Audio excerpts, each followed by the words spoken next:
Welcome to the Deep Dive. We're your daily briefing, really digging into the essential AI developments. That's right. We cut through the noise, look at the key headlines, and give you the context you need on what's happening in AI right now. Okay, let's jump right in. AI agents seem to be everywhere in the news lately. Definitely. Microsoft's Build 2025 event really put them front and center. They talked a lot about this idea of an open agent web. An open agent web. What does that actually mean in practice? Well, they announced things like a coding agent for GitHub, something called Copilot tuning so it understands company-specific language better, Right. and even ways to manage multiple agents working together. So the idea is moving past simple assistance to AI that can, act more on its own. More autonomous systems then. This open agent web sounds like they want these different agents talking to each other, working together. Exactly, creating a more connected, maybe more powerful set of tools. The focus is clearly shifting to AI that can handle complex stuff independently. Especially, it seems, in areas like software development. Precisely. And it's not just Microsoft. Google's in the game, too. Ah, yes, they introduced Jules. Yeah, Jules. It's their coding agent, meant to help developers with finding and fixing bugs, writing documentation, that sort of thing. And OpenAI, they weren't going to be left out, I assume? Nope. They put out a research preview of Codex. It's a software engineering agent built right into ChatGPT. So you can use it for writing code, debugging, testing, all inside a secure space. That's the idea, a secure sandbox.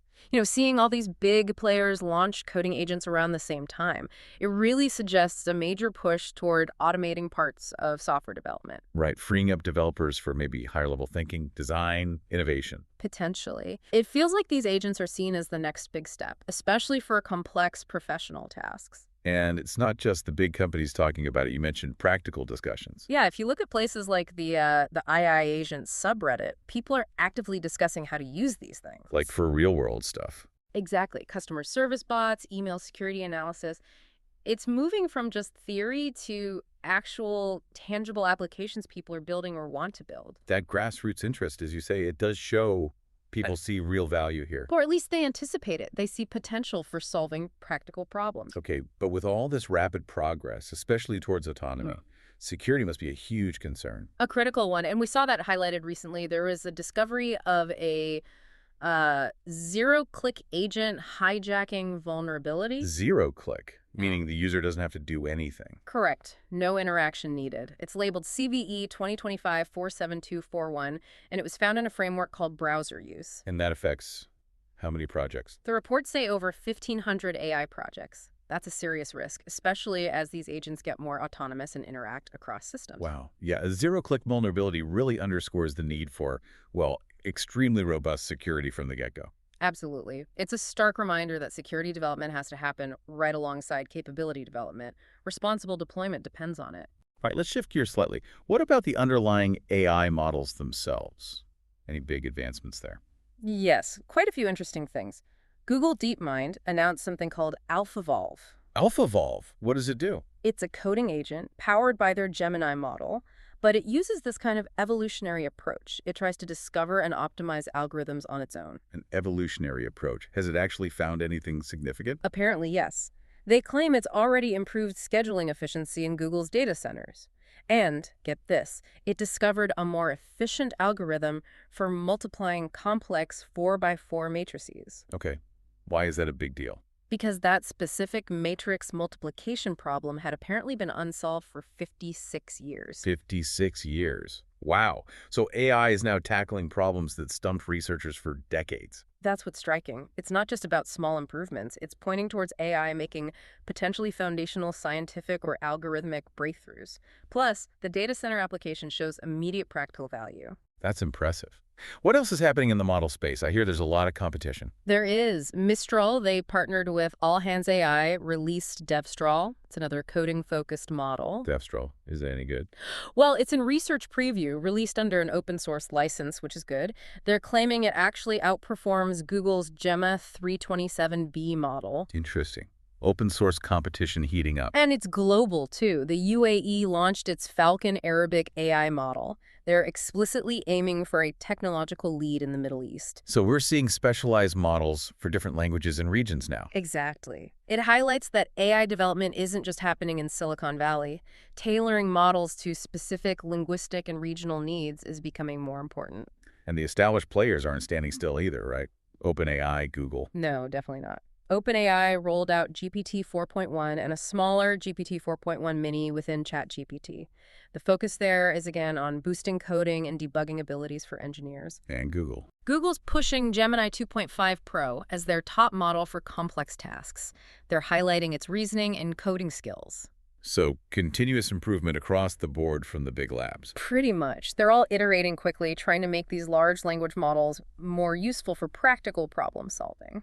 But are they perfect? I saw something about benchmark tests where they didn't do so well. Right. That was interesting. On a specific word puzzle benchmark, Gemini 2.5 Pro, despite all its touted power, actually performed quite poorly. Poorly how? It found very few simple words and apparently even made up some invalid ones. And Anthropic's Claude 3.7 sonnet showed a similar kind of weird pattern. How so? It missed some really easy words, but managed to identify much more complex ones in the same puzzle. Huh. So even the most advanced models have these quirks, blind spots. Exactly. It highlights that these models aren't universally intelligent, you know? Performance on seemingly simple tasks can reveal unexpected weaknesses, maybe in specific types of pattern recognition. So you really need diverse tests to understand what they can actually do. Precisely. Benchmarking needs to cover a wide range of challenges. Okay, let's talk about AI hitting the real-world industry applications. What's happening there? We're seeing wider adoption. Shopify, for instance, announced they're putting more AI into their platform. Like how? Tools to help you create an online store, AI shopping assistants. It feels like AI is just becoming an expected feature now, not a novelty. Right, like table stakes for businesses. Kind of. And investment is flowing into specific sectors, too. Healthcare, for example. Rad AI got another $8 million in funding. Rad AI. But Yeah. they do AI for healthcare. Yeah, radiology, I believe. That brings their total Series C funding up to $68 million from major health systems. Shows real confidence in AI for healthcare needs. Elsewhere. Robotics startup SenseMore raised $7.3 million for AI-powered autonomous industrial vehicles. So automation in factories, warehouses, that kind of thing. So healthcare, industry, investments are definitely happening. But are there concerns about how AI is being used? Oh, absolutely. There was that report about New Orleans using AI-powered facial recognition surveillance. I saw that headline. What was the issue? Well, they'd apparently been using it for 2 years without public knowledge, or it seems full oversight. That raises huge ethical and privacy questions, especially for government use. Yeah, transparency and oversight are critical there. Any other downsides emerging? There's growing concern about AI-driven fraud. A Jumio survey found consumer confidence in digital spaces is eroding because of it. People are getting wary. Understandable. That pushes the need for better online protections. Definitely. And even big companies aren't immune to slip-ups. Microsoft's head of security for AI accidentally revealed some confidential messages. Oops. About what? About Walmart's plans to use AI tools. It just underscores how integrated AI is becoming in retail and how sensitive that information can be. True. Let's switch to the foundations, the infrastructure and tools making all this possible. Right. An interesting move. Microsoft announced they'll host AI models from Meta, xAI, and some European companies in their data centers. Hosting competitors' models.